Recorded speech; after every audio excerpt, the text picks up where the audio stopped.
The champagne flute shattered against the marble floor of the rooftop terrace, shards exploding like the fragile lies we'd both been living. "You married me for this?" Bennett's voice cracked, raw as the November wind whipping off the Hudson, his green eyes locking onto mine with a fury that made my stomach twist. In that frozen heartbeat, as the party guests below us in the glittering Manhattan skyline pretended not to hear the echo, I realized the truth I'd buried under vows and venom. I wasn't just his husband, I was his unraveling. I'd always known how to play the long game.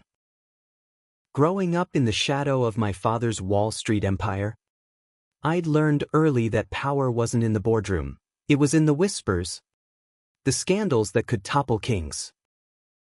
Bennett Hayes? He was the golden boy of indie cinema. His scripts had snagged Oscars. His face graced every Sundance panel, and his name alone could greenlight a film. But beneath that polished exterior, he was a threat. A queer kid from the Midwest who'd clawed his way to the top without bending to the old guard's rules. My father hated him for it. Called him a disruptor, with a smile that hid knives. And me? I was the son who was supposed to inherit it all. But Bennett's rise made me look like a relic. So when Dad suggested a merger, marry the upstart, bind him to the family, then leak just enough dirt to bury him, I said yes. It was supposed to be simple, a sham wedding, a quick divorce, and his name in ruins. But nothing about Bennett was simple. We'd met at a Tribeca Film Festival after party 2 years back. He was nursing a whiskey neat, laughing with a cluster of directors, his laugh low and genuine, the kind that pulled you in like gravity. I was there schmoozing investors, but my eyes kept drifting to him, tall, with that effortless charm that screamed Midwestern roots polished by Brooklyn grit. "You're staring," he'd said, turning with a smirk that hit me like a gut punch. We talked for hours, Scorsese versus Spielberg, the hypocrisy of Hollywood's progressive elite, the ache of hiding parts of yourself in a city that promised freedom. By dawn, we'd stumbled into my loft on the Lower East Side, clothes shedding like secrets, his hands mapping my skin with a tenderness that scared me. It was supposed to be one night. But Bennett didn't do casual. He texted the next day, "Coffee? Or are you the type to ghost after a good fuck?" I laughed, replied. And just like that, we were tangled. The proposal came 6 months later, on a rainy afternoon in Central Park. I dropped to one knee under a dripping oak, ring box trembling in my pocket, not from nerves, but from the script I'd memorized. "Marry me, Ben. Let's make it real." His yes was a whisper against my lips, eyes shining like he'd finally found home. The wedding was a spectacle, black tie at the plaza, illustrators toasting our love story, my father beaming from the front row like he'd orchestrated a masterpiece. And in a way, he had.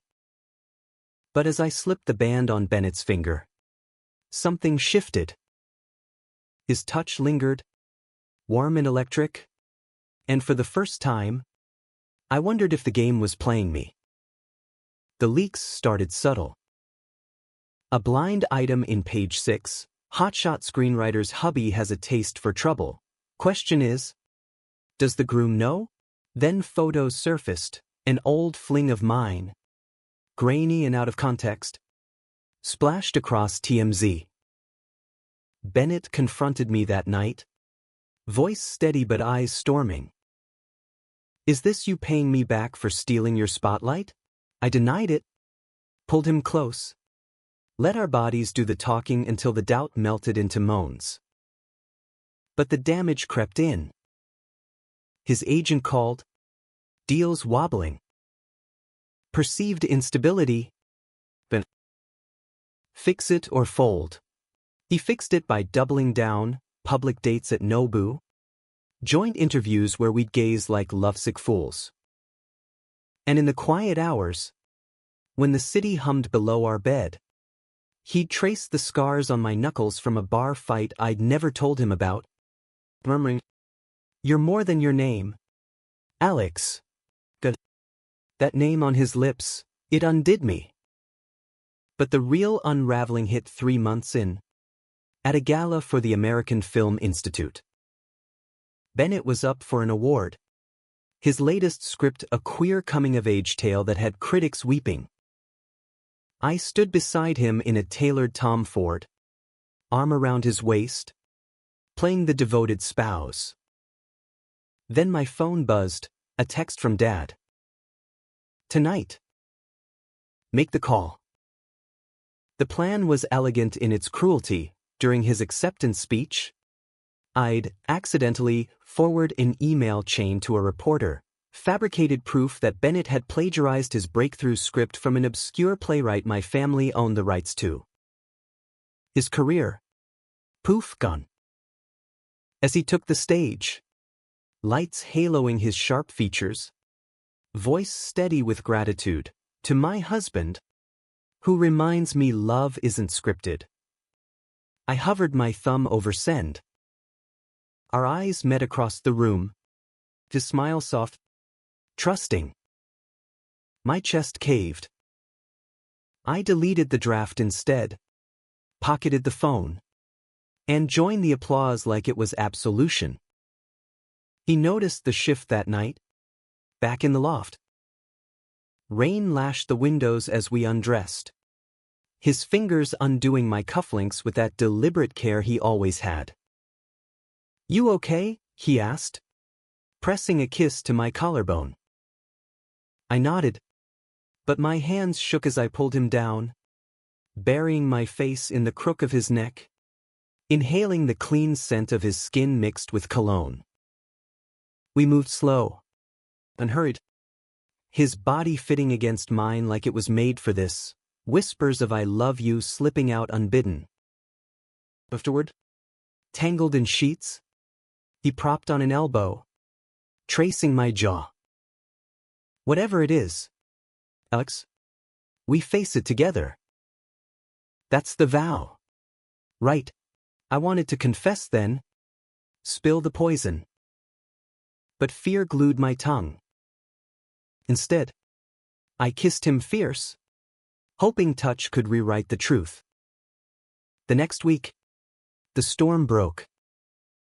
Dad summoned me to the family penthouse on 5th Avenue, the air thick with cigar smoke and disdain. "You faltered," he growled, sliding a dossier across the mahogany desk, photos of us at the gala, my arm possessive around Bennett's waist. "Sentimental bullshit. Fix it, or you're out." Out meaning cut off. So, the empire I'd slaved for slipping away. I left with fire in my veins, drove straight to Bennett's office in Soho. He was hunched over his laptop, brow furrowed, the city skyline framing him like a goddamn painting. "We need to talk," I said, door slamming behind me. He looked up, startled. "Hey, stranger. What's got you riled?"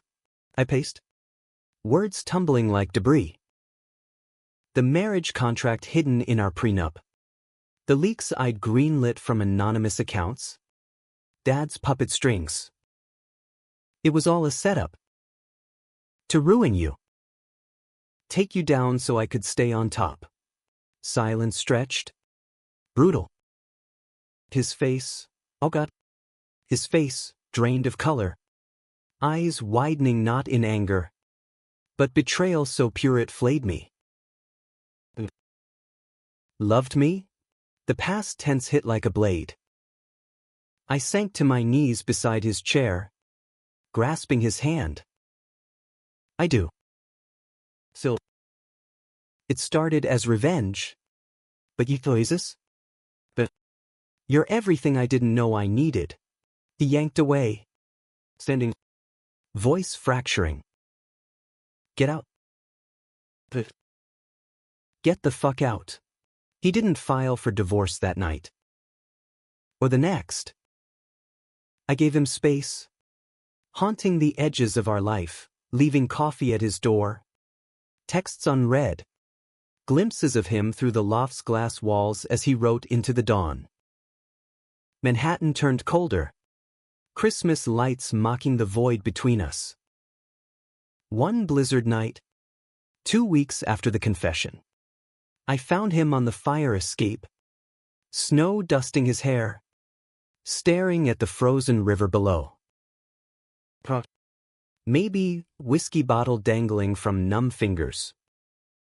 I keep replaying it, he slurred, not turning. Every touch. Was it real? I climbed out, wind howling, my coat flapping like a flag of surrender. All of it. From that first night. The rest. I hate myself for it. Bitter. Hollow. Hate. That's rich. Coming from the man who married me to destroy me. But he didn't move away when I wrapped my arms around him from behind. Chin on his shoulder. Both of us trembling. Let me fix it, I whispered against his ear. Let me love you right. His hand covered mine. Grip bruising. And in that suspended moment, with the city buried in white, something cracked open, not forgiveness, but possibility. We didn't speak of divorce after that night. Instead, we circled each other like wary animals in the loft, the space between us charged with unspoken grief. Bennett threw himself into revisions for his next script, a raw gut punch about a queer artist betrayed by his mentor. The pages bleeding with our story. I'd catch him at the kitchen island at 3 a.m., eyes red-rimmed, coffee cold, and just sit across from him, silent sentinel. Why are you still here? He'd mutter once, not looking up. Because leaving would kill me faster than you ever could, I'd reply, voice steady despite the ache. He didn't argue. Progress. Yes. Spring thawed Manhattan, cherry blossoms rioting along the High Line. But our winter lingered. Dad escalated, cut my access to the family accounts. Whispers in boardrooms painting me the ungrateful son who'd gone soft for a pretty boy scribe. I took freelance consulting gigs, scraping by on pride and spite, crashing on friends' couches when the loft felt too haunted. But Bennett never changed the locks. One evening in April, I came back soaked from a downpour, key turning easy in the door. He was in the living room, surrounded by takeout containers, a half-empty bottle of Malbec on the coffee table. Sit, he said, gesturing to the couch. No hello. No accusation, just exhaustion. Good. Really talked. For the first time since the fire escape. He poured wine, hand steady now, and laid it bare, the fear that had dogged him since coming out in high school. The scripts he'd shelved because they were too vulnerable, the way our marriage had felt like a fairy tale until it cracked. I fell for you hard, Alex. Thought you were my anchor. His voice dipped, eyes on the rim of his glass. Turns out you were the storm. I swallowed the lump in my throat, confessed the boy I'd been, raised on conquest, affection doled out like dividends, never taught to want without taking. You made me want to be better. Even if it ruins me, he reached then. Tentative. Fingers brushing mine. It already has. That touch ignited something feral. We didn't make love that night, not yet. But we slept tangled. His head on my chest, my fingers in his hair, the rhythm of his breath syncing with mine like a lifeline. Mornings blurred into tentative normalcy, shared showers where soap-slick hands lingered, brunches at Jack's wife Frida where he'd steal my fries and grin like old times. But trust was a fragile rebuild, cracked by nightmares where he'd jolt awake, murmuring, "Liar," before remembering I was real. I'd hold him through it, whispering apologies into his skin, vowing silently to earn back what I'd shattered. The conflict reignited in June, at the Tony Awards afterparty. Bennett's play adaptation had nominations. Buzz Electric. I was his +1, tuck sharp, but the room thrummed with vipers, producers who'd ghosted him post-scandal. My father's allies shooting sidelong smirks. Then she appeared, Elena Voss. Dad's right hand, sleek in emerald silk, champagne flute in hand. "Alexander," she purred, lips brushing my cheek. "Heard you're slumming it." Daddy's not thrilled. Bennett stiffened beside me, but I kept my smile lethal. "Elena's got a memory like a steel trap," I said lightly, arm tightening around his waist. "Holds grudges longer than marriages." Later, in a shadowed corner, she cornered us. Cute act. But we both know this ends when he signs the papers. Bennett's face paled, but he fired back. Voice steel. "Funny, Elena. Last I checked, my name's still mine." "And Alex? He's choosing me." Her laugh tinkled like breaking glass. "For now." She slipped away. But the poison lingered. In the cab home, Bennett stared out at the blurring lights. "What papers?" I froze. Then spilled, the post-nup clause Dad had buried, triggering automatic divorce if I didn't deliver the takedown. "It's bullshit. I tore it up months ago." He searched my eyes, then nodded. "Prove it." I did. The next day, marched into Dad's office. Dossier in hand, emails, recordings, proof of his manipulations. "I'm done," I said, voice echoing off the glass walls. "Bennett stays." "We stay." Dad's face twisted, red as the ledger he clutched. "You're throwing away everything." "No," I shot back. "I'm finally getting something real." Security escorted me out. But as the elevator descended, freedom tasted like rain on my tongue. Bennett waited at home. Script pages scattered like confetti. When I told him, he pulled me into a kiss that bruised, desperate, reclaiming. We tumbled to the floor, clothes discarded in a frenzy, his body arching under mine as if to etch permanence.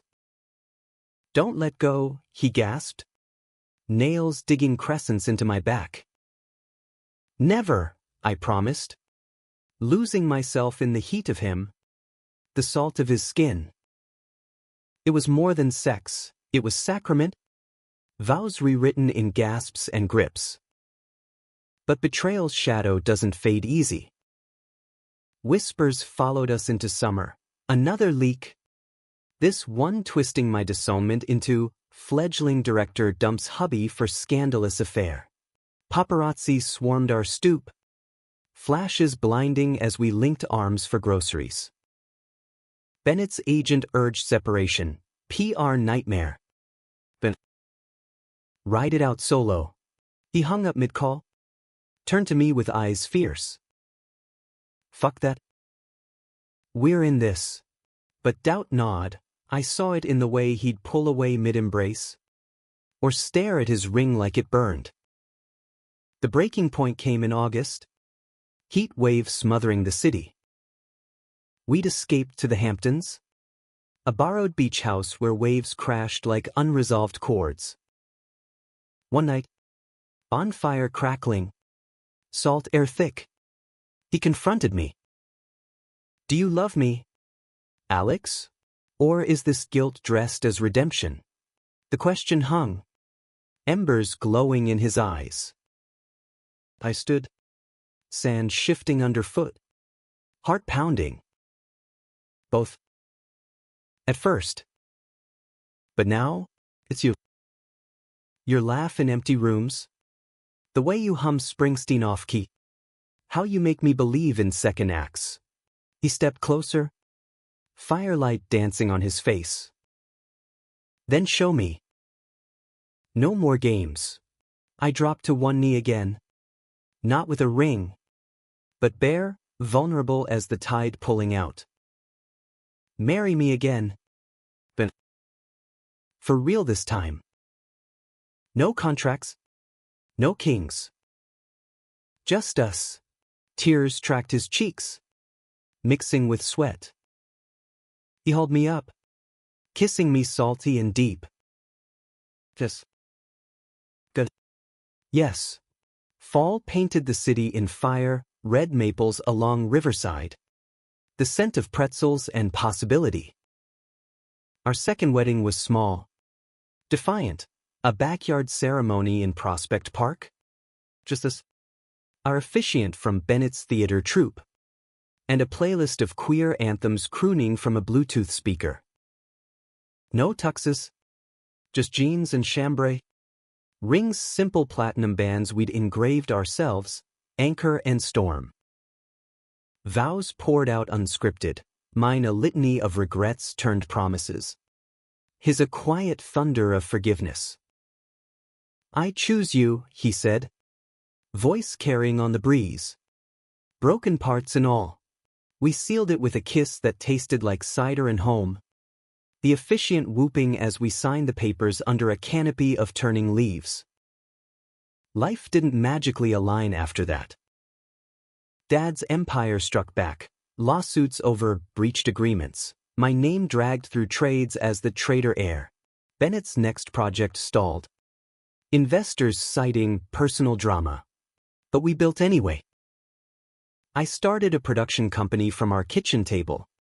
Scouting queer voices Dad had blackballed, raw talents with stories that punched like Bennett's. He'd collaborate late nights, feet tangled under the desk. His input sharpening scripts into something alive. You're good at this, he'd murmur, nuzzling my neck. At us. Pride swelled. Warmer than any boardroom win. Yet intimacy was a battlefield. Some nights, trust flowed easy, lazy Sundays in bed. His fingers sketching patterns on my thigh as we binge-watched Moonlight sequels that didn't exist. Others? Ghosts rose. A nightmare would wake him, body rigid, and I'd soothe with whispers until dawn, but the distance lingered like fog. I see you flinch sometimes, I admitted one October evening. Rain pattering the loft windows as we shared Thai takeout. Like you're waiting for the knife. He set down his fork, eyes distant. It's not you, Alex. It's the echo. How do I unlearn that? Therapy helped. Couple sessions in a sunlit office off Union Square, where a soft-spoken doc named Raj unpacked our layers. Bennett spoke of his Iowa boyhood, hiding crushes in football bleachers, the relief of New York turning to terror when fame amplified scrutiny. I confessed the void Dad filled with conquests, how Bennett's love exposed the hunger beneath. You're rewiring, Raj said one session, smiling. From survival to surrender. We left holding hands, lighter. And that night, in the steam of our shower, surrender tasted sweet, his mouth on mine, water cascading as we moved together, slow and sacred, reaffirming with every touch. The high tide of conflict crashed in November, a year to the day of that shattered flute. Bennett's play premiered off-Broadway, Echoes of Anchor. Our story laundered through fiction. A director weds a writer to sabotage him, only for love to append the script. Critics raved, a searing queer odyssey of redemption, but Dad saw red. He bought out the theater's backers, yanked funding mid-run. Opening night, as curtain fell to thunderous applause, ushers announced cancellation due to unforeseen restructuring. The house gasped, then erupted, audience chanting Bennett's name, cast hugging him on stage through tears. Backstage, chaos reigned. Bennett paced, face ashen, while I fielded furious calls. "This is war," I growled into my phone, hanging up on a crony. He stopped, gripped my lapels. "Don't." "Not for me. For us," I countered, pulling him close amid the milling crew. "He doesn't get to touch this." But doubt flickered in his eyes, old wounds reopening. "What if he does? What if I drag you down too?" I cupped his face, thumbs brushing his cheekbones. "Then we fall together. Rise stronger." We didn't fold. Crowdfunding surged, $200K in 48 hours from fans, queer collectives, even rival studios. The play transferred to a bigger house, sold out for months. But the betrayal cut deeper. Leaked emails proved Dad had tried bribing cast members to sabotage lines, twisting Bennett's words into libel. Rage boiled in me. But Bennett? He channeled it, added a monologue to the script. The director's character confessing not just regret, but the terror of loving beyond control. "He holds me like he's afraid to let go," the line went. And in that fear, I find my freedom. Audiences wept. I did too. Front row every night. His gaze finding mine like a beacon. Through it, our love deepened, roots twisting into something unbreakable. Winter holidays. We hosted a ragtag dinner, his troupe, my indie allies, string lights twinkling over lax and laughter. Bennett carved the turkey, sleeves rolled, forearms corded from gym sessions we'd started together. Sweat and stories forging us closer. Later, his body spooned to mine. He traced my wedding band. "I was so scared that first year," he admitted, voice muffled against my shoulder. "Of me." Earned. Kissed his forehead. "Me too. But look at us, still here." His smile in the dark was luminous. "Yeah. Still here." Spring brought green shoots. My company landed its first feature, a queer road trip dramedy Bennett scripted. We celebrated on the High Line, skyline sprawling, his hand in mine as dusk fell. To second acts, he toasted with a plastic cup of rose. But beneath the joy, a quiet storm brewed, doctor's visits I'd hidden, a persistent cough I'd chalked up to city smog. Tests confirmed it, early-stage lymphoma. Aggressive but treatable. The world tilted. "Why didn't you say?" he demanded in the oncologist's sterile office, tears streaking his face. "Because I didn't want to be your burden." He clutched my hand. Fierce. "You're my husband." Burdens are ours. Treatment was hell, chemo rounds in Mount Sinai, my hair shedding like autumn leaves. Bennett at every vigil with ginger tea and dog-eared scripts. He'd read aloud during infusions, voices shifting for characters, pulling laughs from the nausea. "This one's for you," he'd say, improvising a scene where the hero fights not villains, but vulnerability. Intimacy shifted too, gentle now, exploratory, his touches reverent on my fading frame. "You're beautiful," he'd murmur, lips ghosting my scars. "Always were." Remission came in July. Scans clean as a fresh page. We marked it with a road trip, Route 66 echoes. From Chicago's jazz dives to LA's sun-bleached beaches. In a Grand Canyon motel, stars wheeling overhead, he made love to me slow, bodies sinking like a well-worn melody. "I almost lost you," he whispered after, head on my chest. "Never," I replied, fingers in his hair. Anchor holds. Back in New York, life bloomed defiant. Bennett's play won Tony's Best Play. His speech a masterclass in grace, to the storms that shape us, and the hands that hold through them. Dad watched from afar. Empire cracking under SEC probes I'd anonymously tipped. No reconciliation, just a ceasefire. His silence a grudging surrender. We moved to a brownstone in Brooklyn. Space for a home office and herb garden. Roots sinking deeper.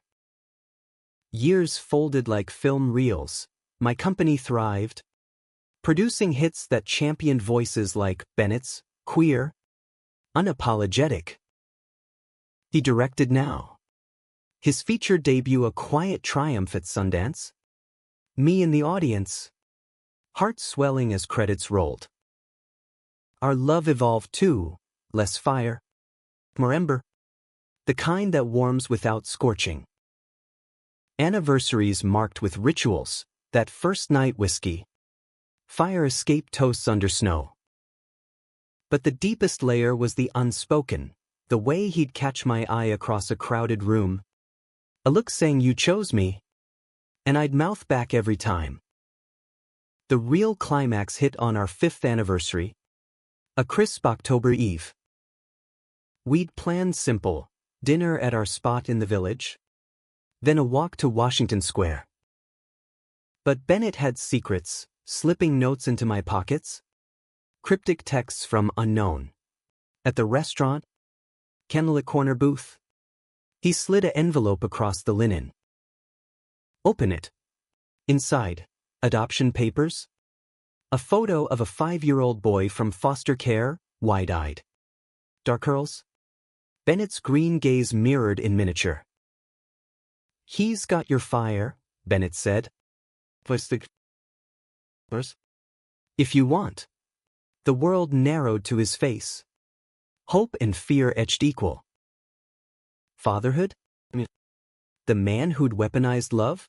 But visions flooded, teaching him to throw a curveball in Prospect Park. Bedtime stories of heroes who forgave. "Yeah," I choked out, pulling him across the table for a kiss that drew smiles from strangers. Ours. The home study was a gauntlet, interviews probing our stability, past scandals dredged like old wounds. One social worker eyed us skeptical, a high-profile union like yours. "Any fractures?" Bennett squeezed my hand under the table. "Plenty. But we mend stronger." Approval came swift after, and Eli arrived in November, tiny whirlwind, clutching a stuffed T-Rex, calling us dads by week's end with a lisp that melted us. Parenting was chaos poetry, midnight feedings where Bennett paced with lullabies, me fumbling diapers while he laughed from the doorway. Eli's first steps? In our kitchen, tottering to me with arms outstretched, Bennett filming through tears. But shadows lingered. My cancer history meant checkups, Bennett's anxiety flaring at every cough. One night, Eli down with a fever. We argued in whispers. "You pushed too hard," he accused, eyes wild. "Protecting us." I pulled him close, Eli's monitor beeping soft between us. "By letting go? Trust me." "Like I trust you." The final betrayal echoed faint, Dad's death in spring. Estate auctioned. A letter arriving posthumous. You were always the soft one. Prove me wrong. We burned it in the backyard fire pit. Eli asleep inside. Flames devouring the last tether. He was wrong, Bennett said. Arm around me. We're unbreakable. Eli grew, school plays where he'd ham it up. Bennett directing from the wings, family hikes in the Catskills. My hand in his as leaves crunched. He asked about our rings. Did you fight dragons to get them? He left. Then told the truth. H softened, storms. But love the real magic. On a quiet evening, Eli tucked in with dinosaur dreams. Bennett and I on the stoop. City hum a distant lullaby. His head on my shoulder, fingers laced. You held on, he murmurs. Afraid to let go? I kiss his temple. Just afraid of missing this. He smiles. That old gravity pull. In the end, ruin wasn't the marriage, it was living without it. We chose hold. And in that choice, found forever.